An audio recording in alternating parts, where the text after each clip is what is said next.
여러분 안녕하십니까? 수원시 평생학습관 외국어 마을 러닝 레타 배우러 와 제27호를 영상으로 배달해 드리겠습니다. 저는 배달꾼 조영호 관장입니다. 이번 호는 덴마크식으로 살아보실래요? 입니다. 덴마크 여행을 잠시 해보겠습니다. 네, 배움으로 삶을 가꾸는 사람, 덴마크식으로 살아보실래요? 여러분 덴마크 하면 어떤 게 떠오르시나요? 저는 덴마크 맨 처음 떠오르는 게 인어공주였습니다. 안데르센 동화에 나오는 인어공주의 슬픈 이야기. 바다에 살던 인어가 육지에 사는 공자를 사랑하는 그런 재미 있으면서도 좀 슬픈 얘기죠. 그 인형에서 나온 그 인형의 모습을 동상으로 만들었죠. 코펜하겐에 있는 이 인형입니다. 또 칼스버그 맥주가 생각이 납니다. 세계적인 맥주. 처음에는 제가 독일 회사인 줄 알았는데 알고 보니까 덴마크 회사더라고요. 예, 칼스버그 공장을 잠깐 보실까요? 예, 코끼리상이 있고 또 박물관이 있는데 1866년이라고 써 있는데 칼스버그 회사가 만들어진 건 1847년이라고 합니다. 예, 또 어떤 게 생각이 나나요? 덴마크 하면 빠질 수 없는 게 레고주요. 레고의 본사가 덴마크에 있습니다. 덴마크 여행을 해보셨나요? 저는 네덜란드, 독일까지는 갔고 그 스칸디나비아 반도로 갔는데 아직 덴마크를 가보지 못했습니다. 덴마크 조그만 나라지요. 노르웨이, 스웨덴 이런 그 스칸디나비아 반도가 입을 쫙 벌리고 덴마크를 삼키려고 하는 그런 모습 같은 지형입니다. 조그만 나라죠. 인구가 550만 밖에 안 되고요. 수도는 코펜하겐이고 그러나 잘 사는 나라입니다. 1인당 GDP가 6만 6천 달러 정도 되는 것 같습니다. 아시다시피 바이킹의 이제 후손이고요. 작은 나라지만 당찬 나라다 이런 느낌이 드네요. 예, 덴마크식으로 한번 살아보자. 뭐 그런 얘기인데요. 영국에서 저널리스트 작가로 활동하던 분의 얘기입니다. 헬렌 러셀이라고 하시는 분인데 젊으신 분이죠, 비교적. 예, 33살 된 때에 이분이 덴마크에서 살게 되셨어요. 남편이 레고 회사에서 자리를 찾았거든요. 그래서 야, 뜬금없기는 한데 이참에 덴마크에서 한번 살아보자. 그 전에 같은 유럽이긴 하지만 덴마크에 대해서 별 관심이 없었어요. 저희 정도의 상식밖에 없었는데 덴마크에 살게 되니까 덴마크에 대해서 연구를 이제 해보기 시작한 거죠. 자료를 보니까 덴마크가 정말 좋은 나라인 것을 알게 됐습니다. 그중에서도 행복도가 높은 나라인 거죠. 그래서 정말 뭐 영국도 괜찮은 나라인데 뭐 때문에 덴마크가 행복도가 높은지 이참에 샅샅이 뒤져버리라. 뭐 이런 각오를 작가적인 그 오기를 가지고 이제 살아본 것입니다. 그래서 1년을 살고 책을 썼어요. The Year of Living Danishly. 덴마크식으로 살아본 해 이렇게 되겠죠. 세계에서 가장 행복한 나라의 비결을 파헤쳐 보겠다. 뭐 이런 부제도 있는데요. 헬렌 러셀입니다. 33세의 저널리스트 겸 작가, 마리 클레르라는 잡지의 편집인까지 했다고 그럽니다. 2015년에 발간됐고 이제 우리 번역본은 세계에서 가장 행복한 덴마크 사람들 이런 제목으로 그들과 함께 살아본 1년 이렇게 부제가 있네요. 2016년에 발간이 됐습니다. 거기서 소개된 얘기를 좀 해보겠습니다. 자, 덴마크 살아보니까 어떠냐? 정말 행복 지수가 높은 나라다. 우선 행복 지수부터 점검을 해볼까요? 행복 지수에 대한 그 지표들을 여러 군데서 발표되고 있죠. 그런데 이제 2012년부터 유엔에서 정식으로 행복 지표를 말하자면 좀 공식적 지표로 할까요? 발표를 하기 시작했습니다. 그 유엔 산하 기구 중에서도 SDSN 지속 가능 개발 해법 네트워크다. 이름이 좀 복잡하고 긴데요. Sustainable Development Solution Network, 그래서 SDSN이 되겠네요. 이제 국가적인 그 발전의 지표를 경제적인 지표, GDP로 하지 않습니까? 1인당 GDP가 높은 나라, 낮은 나라 좀 더 올리자. 뭐 우리 금년에는 매들이 했느냐, 떨어졌냐, 올라갔냐, 막 이렇게 했는데 과연 그것이 국가의 그 운영 지표, 좋은 국가인지 나쁜 국가인지 또는 위정자들이 해야 될 지표로서 그게 맞는 것인가 이런 논란이 있었죠. 정말 중요한 것은 경제적인 지표, 소득 수준이 아니라 행복도가 아니겠느냐. 그런 생각을 해서 유엔에서 본격적으로 연구를 해서 자, 행복 지표를 그러면 개발해 보자. 그래서 반기문 유엔 사무총장이 계실 때도 관여를 하셨죠. 그래서 2012년부터 그 결과로 행복도를 측정을 한 것입니다. 우선 행복도는 주관적인 거기 때문에 그 샘플링을 해서 국민들을 대표하는 샘플링을 해서 이제 주관적인 행복도를 조사를 해야 되겠죠. 그러나 그것만 가지고는 부족해요. 그래서 구매력 그런 GDP도 넣고 기대 수명도 넣고 사회적 지지도도 넣고 선택의 자유 또는 포용성, 외국인들에 대한 포용성이 있느냐 관용성이 있느냐 이런 거죠. 부정부패 이런 지표 6가지를 또 추가로 해서 어떻게 보면 이거는 복지 수준이죠. 사회 민도와 복지 수준인데 거기에다가 주관적 만족도를 넣어서 그 종합적인 지표를 만들어서 이제 그 점수와 그 국가 순위를 발표하고 있습니다. 거기서 덴마크가 높은 순위를 차지하고 있죠. 한번 보실까요? 예, 2012년부터 14년까지 해서 1등은 스위스가 되겠습니다. 7.58 이렇게 나오고 아이슬란드 2등, 덴마크 3등 7.5, 7.5 이렇게 됐네요. 노르웨이, 캐나다가 그 뒤를 잇고 있고요.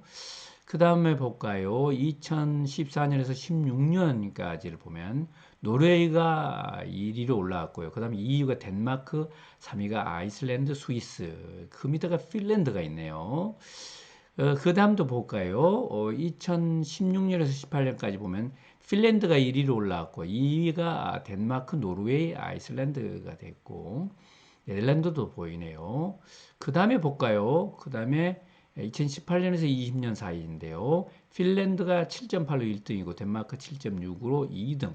그다음에 스위스랜드, 스위스, 아이슬란드도 계속 나오네요.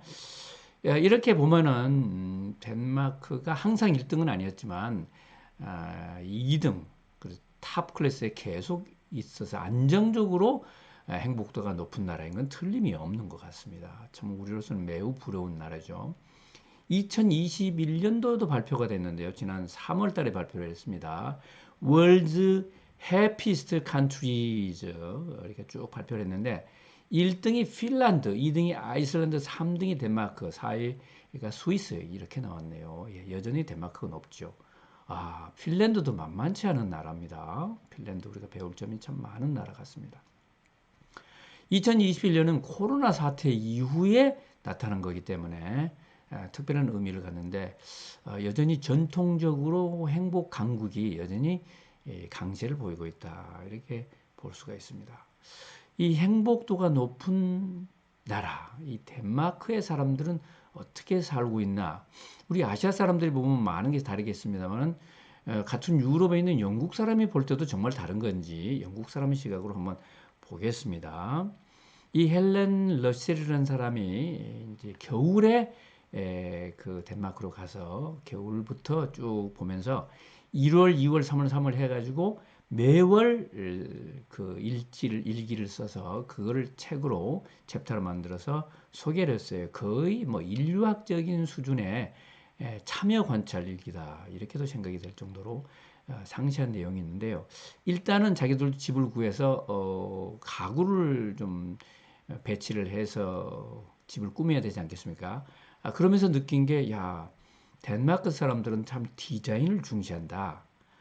디자인이 덴마크 사람들의 생활에 굉장히 중요한 파트다.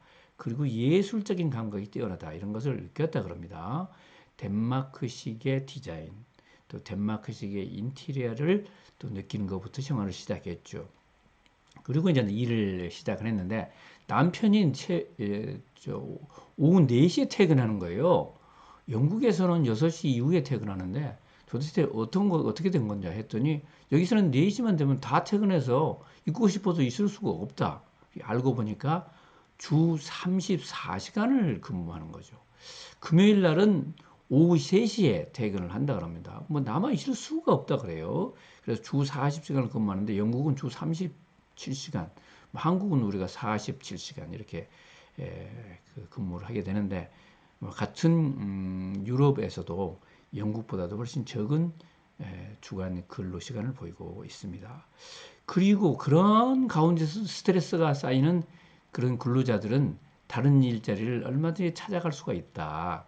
스트레스 쌓이는 그런 일은 더 이상 하지 않는다 그럽니다. 그래서 일 자체가 행복한 일이어야 된다. 그러면서 다른 일자리를 찾는데 그러면은 중간에 이제 회사를 나오면은 일자리가 없는 경우도 있잖아요. 그럴 경우는 국가사회복지제도로서 커버를 해주고 또 다른 일자리를 찾을 수 있도록 무상으로 교육을 해주고 뭐 그런 거죠. 그래서 결과적으로 많은 사람들이 대부분의 사람들이 스트레스 없는 자기 수준의 자기한테 가장 적합한 일자리를 찾고 있다는 거죠.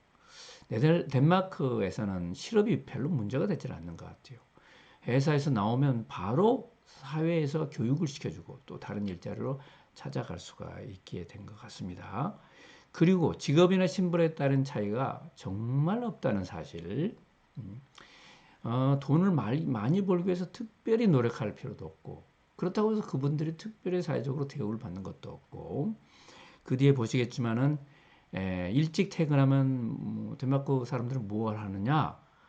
사회활동을 하고 동아리 활동을 하고 취미 활동을 하는데 90% 이상이 2.9개 거의 3개 정도 동아리에 이제 가서 활동을 한다 그럽니다. 그런데 그 동아리에 가보면은 뭐 의사도 있고 변호사도 있고 청소부도 있고 뭐 수의도 있고 있는데 정말로 평등하다는 거죠. 정말로 사회적 신분이나 지위에 따른 차이가 없다. 뭐 이런 거고요. 덴마크에만 있는 단어, 덴마크, 노르웨이 뭐 이쪽만 있는 단어가 휴게라고 하는 단어인데 참 다른 말로 영어로도 번역하기가 참 어렵다 그럽니다. 휴게. 조용히 편안함을 즐기는 작은 행복이죠. 소확행인 것 같습니다. 따뜻한 차를 친구들과 마신다든지, 따뜻한 햇볕을 쬐면서 뭐 하루를 즐긴다든지, 가족과 함께 자전거를 탄다든지 하는 아주 작은 행복, 소소한 행복, 소소한 편안함, 이런 것 같습니다. 특히 덴마크는 겨울이 길고 춥기 때문에 집안에 앉아서 또 동네 카페에서 동네 제과점에서 덴마크 제과점 파티스리가 굉장히 또 유명한 것 같습니다. 그런 것을 즐기는 그런 것이 중요한 삶의 일부다. 뭐 이런 얘기가 되겠습니다. 그러다 보니까 결국은 세금은 높지만 국가에 대한 사회에 대한 신뢰가 높아서 많은 사람들이 기꺼이 세금을 내고 또 그 혜택을 즐긴다. 이렇게 되겠습니다. The Year of Living Dangerously. 얘기를 제가 전해드리고 있는 것입니다. 그러면서 이 헬렌 러셀 이분이 그 책의 말미에서 덴마크식으로 살아보는 팁을 좀 드리겠다. 그런데 반드시 이거는 덴마크에서 살아야 될 필요는 없는 것 같고요. 영국에서 살거나 한국에서 살거나 베트남에서 살거나 이런 것을 지키면 덴마크 사람처럼 행복해지지 않을까 하면서 팁을 10개를 줬는데 첫째가 신뢰를 하자. 국가에 대해서도 믿어보고 이웃에 대해서도 믿어보고 덴마크에서는 참 유모차를 끌고 가서 쇼핑을 하면서 유모차를 그냥 옆에다 두는 거죠.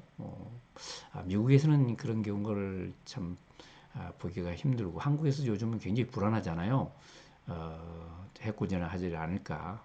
물건도 옆에다 두고 얼마든지 옆에 다른 일도 보고 뭐 사회적인 믿음이 높은 거죠. 그다음에 휴게에 들어가라. 말씀드린 대로 작은 소소한 행복을 느껴보라. 또 몸을 움직여라. 특히 자전거를 많이 탄다고 그러는데요. 몸을 움직여라. 또 미적 감성을 깨워라. 선택권을 단순화하라. 너무 많은 것을 선택권을 가지고 고민하지 말고 뭐 서너 개 정도 안에서 선택을 하라. 옷을 고를 때도 그렇고 집을 고를 때도 그렇고 선택권이 많이 주어지면 자유로워서 좋을 것 같지만 그것 때문에 너무 또 스트레스를 받지 않습니까? 자랑스러워하라. 무엇을? 내가 어느 나라 사람이라는 것을, 내가 어느 학교 출신이라는 것을, 나의 직업이 뭐라는 것을 자랑스러워하라. 가족을 사랑하라. 남녀가 하는 일을 똑같이 존중하고 똑같이 나눠서 하라. 그 다음에 레고 같은 놀이를 즐겨라. 그리고 나누어라. 나누라는 것은 봉사를 하라는 얘기가 되겠습니다. 참 일리 있는 말씀이죠. 덴마크식으로 덴마크 사람의 행복도를 부러워하신다면 한국에 살더라도 이런 걸 지켜보면 어떨까? 그 중에서 일부라도 해보면 어떨까? 그런 생각이 듭니다. 예, 덴마크식으로 살아보기. 그렇게 해서 헬렌 러셀은 영국에서 33살의 나이로 아이를 갖고자 무척 애를 쓰고 한 2년 동안 특별한 치료를 하고 있습니다만은 뭐 소식이 없었어요. 그런데 덴마크에서 이런 삶을 살다 보니까 결국 아이를 가졌다. 덴마크에서 태어난 아기에 대한 챕터가 또 마지막으로 있습니다. 축하드려야겠어요. 제가 홈페이지 들어가 보니까 덴마크 코펜하겐에서 한 달 살기 이런 비슷한 자료도 올라가 있더라고요. 이제 해외여행이 조금 자유로워지면 그런 데 가서 한 달씩 살아보는 것도 좋은 전략 같습니다. 자, 덴마크 디자인이 특별하다. 특히 의자 디자인 유명하죠. 자, 이런 의자도 있고 이런 의자도 있고 이런 의자도 있고 또 조명 이렇게 재미난 조명도 있고 레고를 이용한 집 꾸미기 뭐 이런 것도 있고 참 예술적 감성이 또 예술적인 주변 환경이 행복도를 높여준다 이런 것은 많이 조사 결과 나와 있다 그럽니다. 조용호 관장의 좌우지간 어록을 좀 볼까요? 헬렌 러셀 아까 그 행복한 덴마크 사람들의 저자가 말씀하신 것 중에 하나 뽑아왔습니다. 신뢰는 덴마크 사람들이 그토록 행복한 첫 번째 조건이다. 믿으려고 노력하라. 그러면 기분이 좋아지고 불필요한 스트레스에서 벗어날 수 있다. 자, 믿을만 해야 믿지 뭐 이렇게 생각할 수도 있지만 먼저 믿어보는 것도 하나의 방법이 아닌가 싶네요. 그리고 덴마크나 북구 사람들이 좋아하는 얀테의 법칙인데요. 북구 사람들은 참 겸손하고 어울리는 걸 좋아하는데요. 스스로 특별한 사람이라고 생각하지 마라. 당신이 다른 사람들만큼 좋은 사람이라고 착각하지도 마라. 당신이 사람보다 더 똑똑하다고 생각하지 마라. 이런 정말 겸손의 또는 중용의 미덕을 가르쳐주는 얘기 같습니다. 여러분 평생 수원시 평생학습관 홈페이지 오고 계시죠? 많이 오셔서 등록해 주시고요. 저희가 매달 마지막 목요일 날 명사들을 모셔서 열린 시민 특강을 하는데요. 지난 4월 29일 목요일 특강에는 경기도학교의 그 이수정 교수님 범죄심리학 전문가시죠. 모시고 강의를 들었는데 최근 우리 사회에 범죄가 심각하다고들 많이 느끼고 있지 않습니까? 근데 사실 강력범 살인사건 이런 것은 줄어들고 있더라고요. 그런데 또 성범죄 중에서 성추행범 이런 것은 많이 또 늘고 있어요.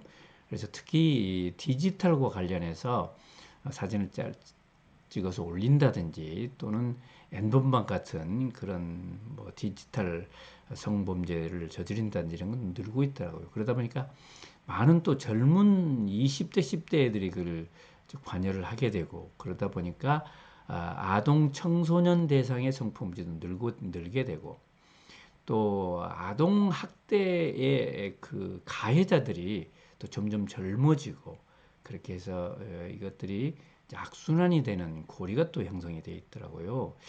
디지털 시대 성범죄가 늘고 그러다 보니까 젊은 친구들이 일찌감치 그런데 관계가 되고 그러다 보니까 결혼도 안 한 채 애를 낳게 되고 그래서 애를 잘 기르지 못하게 되니까 또 아동 학대가 돼서 아동들이 사망하는 일도 벌어지고 그런 안타까운 일들이 벌어지고 있어서 여러분들 관심을 가지시고 또 예방 노력을 좀 함께 해야 될 것 같습니다. 네, 지금 봄학기가 계속 되고 있고요. 저희 1학기 수강 찾아보시고 신청을 또 계속해 주시기 바랍니다. 여러분 이번 호 여기까지입니다. 좋아요 눌러주시고요. 또 구독 신청해 주시면 감사하겠습니다. 여러분 감사합니다. 다음 호에 또 뵙겠습니다.